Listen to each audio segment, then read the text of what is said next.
6:15 in the morning, January 6th, 1942, and the road north of Leak Junction on the Bataan Peninsula is still wrapped in mist.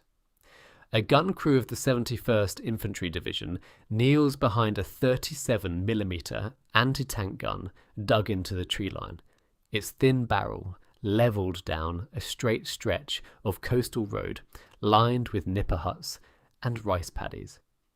The gunner presses his cheek to the sight. Behind him, the loader crouches with an armour-piercing round already seated against his chest, ready to slam it home. Somewhere further back, mules strain against wagon traces, hauling ammunition boxes through mud, left soft by the night's rain. The men have had almost no sleep. They can hear it before they see it. The grinding clatter of tracks on gravel, growing louder, carrying with it the smell of diesel exhaust drifting on the humid air. Then through the haze, the silhouettes appear. Squat, boxy shapes with the rising sun painted crudely on their turrets. Type 95 light tanks of the Imperial Japanese Army's 7th Tank Regiment, rolling south along the only road available, straight towards a gun crew who have been told to hold this junction for as long as it takes the rest of the line to withdraw, to understand why 4 or 5 men and a gun barely taller than a man's chest were standing between an advancing armoured column and the collapse of the entire Bataan defence. One has to go back 3 weeks. On December 8th, 1941, hours after the attack on Pearl Harbor, Japanese aircraft struck Clark Field and Eber Field in the Philippines, destroying half of General Douglas MacArthur's air force on the ground before it ever left the runway. Within days, the 14th Japanese Army under Lieutenant General Masaharu Homma began landing troops at Lingayen Gulf and Lamon Bay. More than 43,000 men in the initial waves, backed by tanks, artillery, and total command of the air. MacArthur's combined American and Filipino force, roughly 130,000 strong on paper, was a patchwork of understrength Philippine Army divisions, the Philippine Scouts, and a handful of American units, few of them fully trained, many of them equipped with obsolete Enfield rifles left over from the First World War. Recognizing he could not hold the beaches, MacArthur activated War Plan Orange 3 on December 23rd, ordering a fighting withdrawal of all forces into the Bataan Peninsula, a mountainous, malaria-ridden strip of jungle roughly 25 miles long and 20 miles wide across the bay from Manila. The plan depended on buying time along a series of delaying lines whilst supplies and men funneled south. Leak Junction, where the coastal road from the north met the road into Bataan proper, was the last natural choke point before the peninsula itself. If it fell too quickly, the retreating divisions behind it, tens of thousands of men, guns and vehicles strung out along muddy roads, would be caught in the open and destroyed piecemeal. The 71st Division's rearguard, supported by a handful of 37mm anti-tank guns from Battery C of the 71st Field Artillery and elements of the Philippine Scouts, had one job on the morning of January 6th. Stop the tanks, or at least slow them, for as long as the gun could fire. The Type 95 Hago tanks coming down the road carried armour barely 12mm thick at the front, a weakness that made them vulnerable to almost anything larger than a rifle round. But their crews had spent 4 years fighting in China and knew how to use speed and numbers to overwhelm defenders before those defenders could react. The American 37mm gun, officially the M3 anti-tank gun, weighed just under 900 kilograms, fired a shell at over 800 meters per second, and could, at the ranges involved that morning, punch straight through a Hago's frontal plate. The problem was rate of fire against rate of advance. The lead tanks were closing the distance at perhaps 25 kilometers an hour, meaning the gun crew had only a matter of seconds between each tank entering effective range and reaching their position. The crew held fire until the range closed to around 200 meters, a decision that meant the first rounds would not miss, but also meant there was no margin for error and no chance to fall back if the shot went wide. The gunner fired. The first round struck the lead tank's front hull, and witnesses later reported it stopped dead in the road, smoke pouring from the hatch. The loader had the next round in before the second tank had covered 50 meters. That one hit too, slewing sideways and blocking the narrow road behind the first wreck, a stroke of geography as much as marksmanship, because the road itself was flanked by paddy fields too soft to bear a tank's weight. Two disabled tanks now formed a physical barrier that the column behind them could not easily pass. What followed over the next several minutes was less a single dramatic stand than a compressed, brutal exchange in which every second counted. A third tank tried to push around the wreckage through the paddy field to the east and bogged down almost immediately, its tracks churning uselessly in the mud, exposing its thinner side armour to the gun.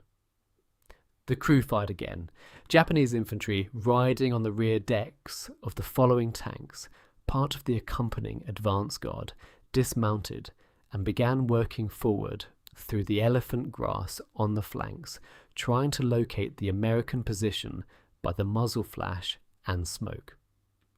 Filipino scout riflemen dug in nearby opened fire to keep them pinned, buying the gun crew the seconds they needed to reload a fourth time. Accounts from survivors of the 71st Division describe the gun barrel becoming almost too hot to touch, the loader's hands blistering as he rammed round after round home, the acrid smell of cordite mixing with the diesel smoke rolling off the burning tanks ahead. By the time the Japanese column halted its advance and pulled back out of direct line of sight to regroup and bring up artillery of its own, somewhere close to 5 minutes had passed since the first shot, and at least 3, by some accounts 4, Japanese tanks sat wrecked or disabled on and around the road. The gun crew, remarkably, remained in action, their position not yet spotted precisely enough for the following Japanese mortars to land on top of them. If this deep dive into history is interesting to you, consider subscribing. It helps far more than you'd think. The wider action at Leak Junction did not end with those 5 minutes. It simply changed shape. Japanese artillery, brought up once the tank column stalled, began shelling the American and Filipino positions through the morning, and by early afternoon, Hommer's forces had brought forward additional infantry to outflank the junction rather than force it directly. General Albert Jones, commanding the 2nd Corps rearguard, had always intended Leak to be a delaying action rather than a permanent line, and by the afternoon of January 6th, the order came to withdraw further south into the peninsula's main defensive positions along the Malban-Abucay line. But the delay purchased that morning mattered enormously. Tens of thousands of American and Filipino troops, along with hundreds of vehicles, artillery pieces, and pack trains carrying what remained of the army's dwindling supplies, used those hours to complete their withdrawal into Bataan without the Japanese armoured spearhead catching them in the open on the coastal road. Quartermaster units managed to shift an estimated £50 million of food into Bataan's warehouses in the final days before the peninsula was sealed off, though even that stockpile, calculated for 43,000 men, was forced to feed closer to 80,000 troops plus 26,000 civilian refugees who had fled south alongside the army. A mismatch that would have consequences within weeks. The differences in experience across the retreating force that day were stark. Frontline units like the gun crew at Leak fought a 5-minute battle measured in meters and seconds. The divisions strung out behind them on the road experienced the same day as an exhausting, chaotic march, units losing contact with each other in the dark, trucks abandoned when they ran out of fuel, exhausted Filipino conscripts, some barely trained, marching for 18 hours with little food. Filipino scouts, professional soldiers of the US Army with years of training, tended to hold their positions with discipline that surprised even their American officers. Some newly mobilized Philippine Army units, activated only months earlier and armed with rifles many had never fired before joining, broke and scattered when tanks first appeared before regrouping further down the line. On the Japanese side, Homer's staff had expected Bataan to fall within 50 days of the initial landings. The stiffening resistance at choke points like Leak was one of the early signs that this timetable, built on the assumption of a swift, decisive campaign, was already coming apart. The realization that spread through the Japanese command in the weeks after Leak Junction was not abstract. Homer's 14th Army, which had been told to expect the Philippines campaign to conclude in under 2 months so that its veteran divisions could be redeployed for the invasion of the Dutch East Indies, instead found itself bogged down against a peninsula it could not simply drive through. Tokyo's Imperial General Headquarters, frustrated by the delay, withdrew Homer's best division, the 48th, and replaced it with the far less experienced 65th Brigade, a decision made precisely because planners believed the fighting in Bataan was effectively finished. It was not. The defenders held for another 3 months. For the American and Filipino side, the immediate aftermath was measured less in triumph than in arithmetic.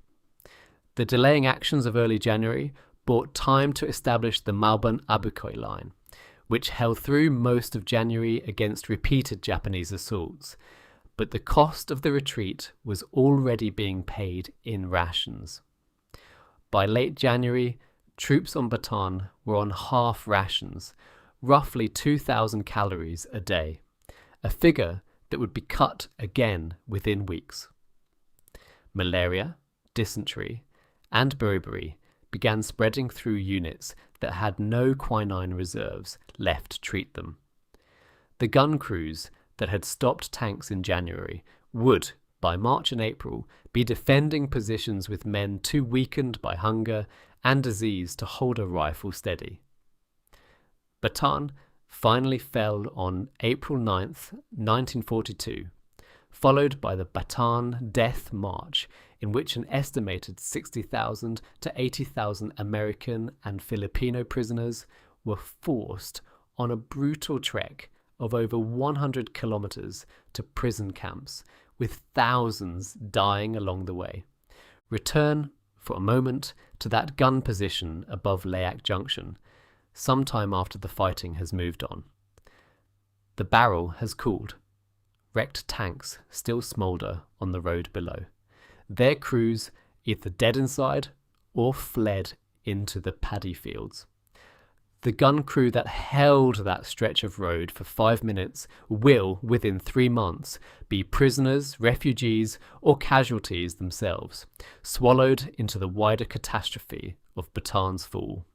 But on that single morning, with a gun that weighed less than a small car and a supply of shells that could be counted on 2 hands, they had done exactly what they were asked to do. Stop the column, buy the hours, let the army behind them live to fight another day further down the peninsula. History rarely remembers their names. It remembers, instead, that for 5 minutes on a muddy road in January 1942, a handful of men and 1 small gun were enough.